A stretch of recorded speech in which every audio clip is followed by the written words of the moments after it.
Welcome back friends, ये है हमारा video number 2 chapter 14 communication technology के ऊपर। और इस वीडियो में भी हम डिस्कस करेंगे कुछ और टर्म्स जो आपकी मेनली यूज होती हैं डेटा कम्युनिकेशन के लिए। तो सबसे पहले इसमें हमारा है डेटा चैनल या सिंपली चैनल। तो चैनल क्या होता है? Channel is the medium use to carry information और data from one point to another. एक पॉइंट से दूसरे पॉइंट पे डेटा को ट्रांसफर करने के लिए जो मीडियम या मीडिया आपका यूज होता है उसे ही हम सिंपली डेटा चैनल या सिंपली चैनल बोलते हैं। देन आपका बैंडविड्थ। अब देखिए बैंडविड्थ सिंपली क्या है? ये एक फ्रीक्वेंसी का रेंज है और जितना इसको हम मेजर भी करते हैं हाईएस्ट या लोवेस्ट में, जितना ज्यादा आपका फ्रीक्वेंसी रेट होता है उतनी अच्छी हमारी यहाँ पे ट्रांसमिशन रेट या ट्रांसमिशन स्पीड होगी। और अगर बैंडविड्थ ज्यादा अच्छा है तो उसे हम ब्रॉडबैंड भी कहते हैं, और अगर सिंपल स्पीड वहां पे कम है या फ्रीक्वेंसी वहां पे कम है तो उसको हम नैरो बैंड भी कहते हैं। तो इसकी डेफिनेशन सेम इसी तरीके से हमने लिखनी है। Bandwidth is the frequency range of a channel measured as difference between the highest and lowest frequencies that the channel supports. The larger the bandwidth higher the transmission speed. जितना ज्यादा bandwidth होगा उतना ज्यादा उसका ट्रांसमिशन स्पीड होता है। और इसको हम जो मापने की इसकी जो यूनिट है, मेजरमेंट यूनिट जो है, frequency is measured in cycles पर सेकंड, जिसको कि हम हर्ट्ज में यहाँ पे कैलकुलेट करते हैं। देन 1 किलो हर्ट्ज आपका 1000 हर्ट्ज होता है, 1000 साइकिल्स पर सेकंड, और 1 मेगा हर्ट्ज सिंपली आपका 1000 किलो हर्ट्ज आपका हो जाता है। देन आपका नेक्स्ट है डीटीआर यानी कि डेटा ट्रांसफर रेट। ये सिंपली क्या है? DTR is the amount of digital data that is moved from one place to another per second time. या सिंपली आपका डीटीआर क्या है? Digital data. जैसे हम ऑनलाइन अपलोड या डाउनलोड करते हैं तो पर यूनिट टाइम पे हमारा कितना डेटा डाउनलोड या अपलोड हो रहा है उसी को हम क्या बोलते हैं? DTR, data transfer rate.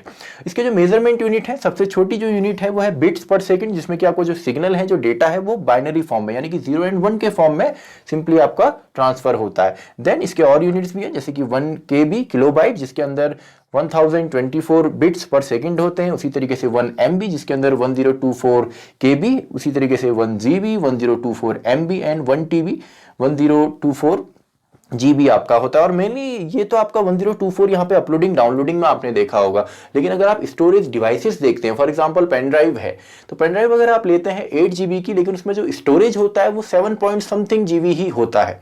ऐसा क्यों होता है? क्योंकि जो मैन्युफैक्चरिंग कंपनीज है वो 1024 को बेस नहीं मानती, वो 1000 को बेस मानती हैं। अब 1000 को अगर बेस माना जाएगा यहाँ पे तो ऑटोमेटिकली जो 24 MB है वो कम हो गया, तो उसमें जो डेटा है वो 1000 के हिसाब से चलता है, 1024 के हिसाब से नहीं चलता। तो हर एक जीबी में आपका 24 कम होता जाएगा। तो 8 GB की पेन ड्राइव में हमको 7.47 या 7.67 समथिंग ही हमको वहां पे स्टोरेज मिलता है। तो इसमें आपका थोड़ा सा डिफरेंस है स्टोरेज में एंड डाउनलोडिंग में। नेक्स्ट है आपका ट्रांसमिशन मीडिया, यानी कि कौन सी मीडिया से, किस मीडियम से हम डेटा को ट्रांसफर करते हैं। The media or means through which data is transferred from one place to another is called transmission or communication media. Mainly दो तरीके के होते हैं, एक है गाइडेड, दूसरा है अनगाइडेड। देखिए गाइडेड क्या है? जिसमें आपके वायर इन्वॉल्व हैं, इनको हम बाउंडेड भी कहते हैं। और अनगाइडेड का है, इसको अभी हम डिस्कस भी करेंगे। अनगाइडेड में आप क्या जाते हैं? जिसमें वायर इन्वॉल्व नहीं है, जैसे रेडियो वेव है, इंफ्रारेड है, ये क्या है? अनगाइडेड है। और अगर आप वायर या केबल का यूज कर रहे हैं तो उसको सिंपली हम गाइडेड या वायर्ड भी कहते हैं। इसमें सबसे पहले हमने पढ़ना है ट्विस्टेड पेयर और ईथरनेट केबल।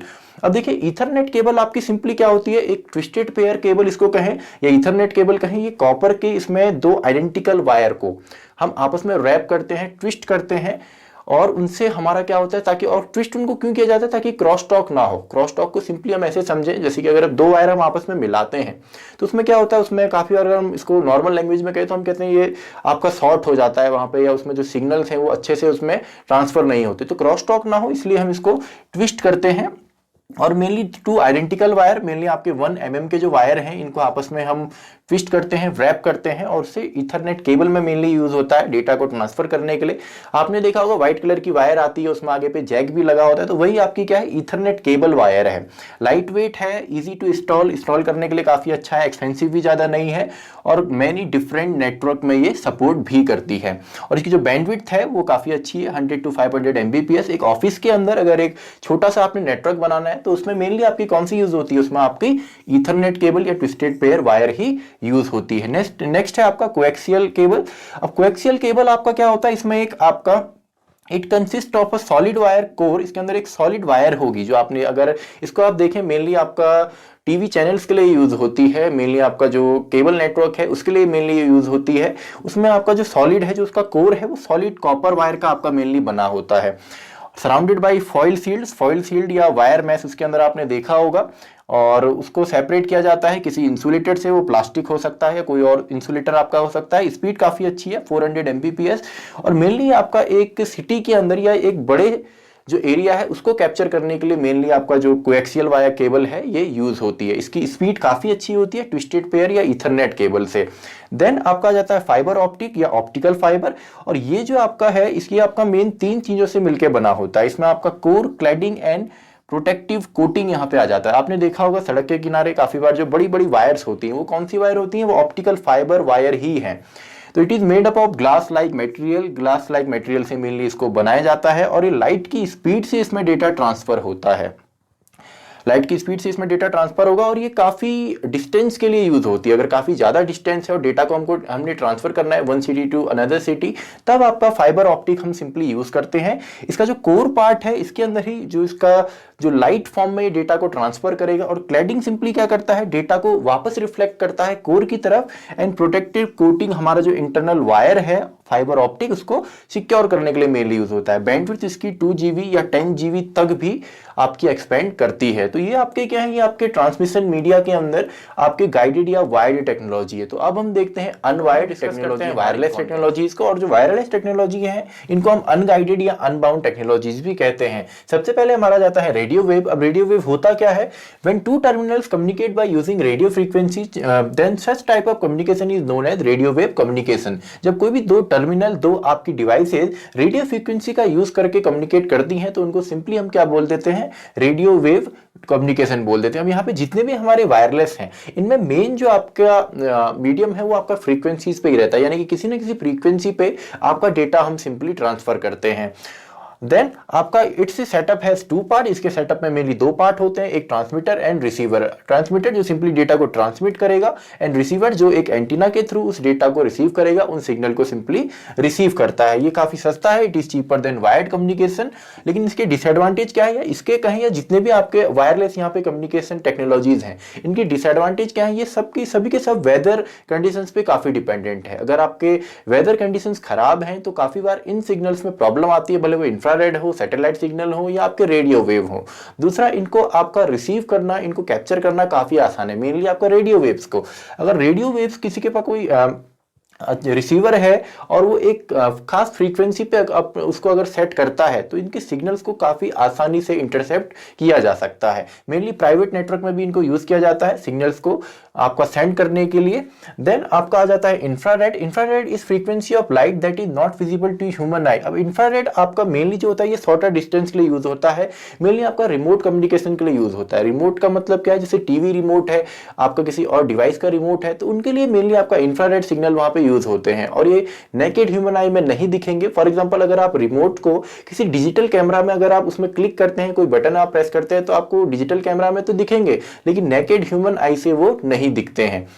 और मेनली शॉर्टर डिस्टेंस के लिए मेनली यूज होते हैं आपके जैसे रिमोट्स हैं, डिजिटल कैमरास हैं, और भी जो आपके रिमोट से कोई डिवाइस आपकी यूज चलती है तो उसमें आपका इंफ्रारेड सिग्नल ही यूज होते हैं या इंफ्रारेड वेव्स ही यूज होती हैं। देन आपका है माइक्रोवेव।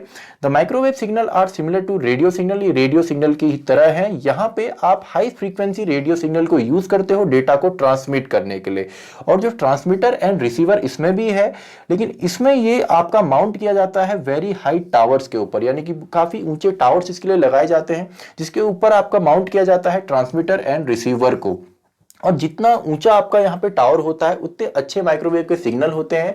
एग्जांपल के तौर पे अगर हम देखें, अगर एक 100 मीटर का टावर है तो 100 मीटर के टावर के ऊपर अगर हम माउंट करते हैं आपके माइक्रोवेव के ट्रांसमीटर को, तो ट्रांसमिट कर सकता है आपका अप्रोक्सीमेटली 100 किलोमीटर तक। यानी कि जितना ऊंचा आपका टावर होगा उतने अच्छे इतने इसमें सिग्नल होते हैं। And both should be visible to each other line of sight. और दोनों जो ट्रांसमीटर एंड रिसीवर है दोनों एक लाइन में दोनों को ही सेट करना है दोनों टावर्स के ऊपर। और इसमें भी सेम है, अगर आपका वेदर सही नहीं है तो इसमें भी आपकी प्रॉब्लम्स आती हैं। लास्ट है आपका satellite communication. Satellite communication uses microwave transmission system. ये भी ट्रांसमिशन सिस्टम में आपका माइक्रोवेव वेव्स को ही यूज करता है। और satellite is place 40,000 kilometre above the earth surface. तो जो अर्थ है उसके जो इक्वेटर है उसका जो सरफेस है वहां से अप्रोक्सीमेटली 30 to 40,000 किलोमीटर ऊपर एक सैटेलाइट लगाई जाती है, जिसमें कि हम डेटा को सेंड करते हैं सैटेलाइट डिश से, और इस प्रोसेस को हम अपलिंक भी कहते हैं। और डेटा को अगर हम डाउनलोड करते हैं अपने रिसीवर में तो उसको हम डाउनलिंक भी कहते हैं। और मेनली इसमें काफ़ी कॉस्टली है, अप्रोक्सीमेटली काफ़ी बिलियंस इसमें रुपीज़ इसमें खर्च होते हैं, लेकिन 2 या 3 वेब सैटेलाइट से आपका पूरा का पूरा जो अर्थ है उसको हम कवर कर सकते हैं। और इसमें आपका ये फ्री है, इसमें कोई हमको वायरिंग नहीं लगानी, कोई इसमें प्रोसेस ज़्यादा प्रोसेस नहीं है, लेकिन कॉस्टली काफ़ी है। इसके अलावा और भी हमारे वायरलेस कम्युनिकेशन है, जैसे हमारा ब्लूटूथ है, तो ये भी आपका क्या है, ये भी आपके एग्जाम्पल हैं वायरलेस कम्युनिकेशन के। इसके अलावा ये कुछ हमारे यहाँ पे अभी हमने देखा वायरलेस कम्युनिकेशन। तो ये था हमारा वीडियो नंबर 2। मैं मिलता हूँ आपसे अगली वीडियो में, वीडियो नंबर 3।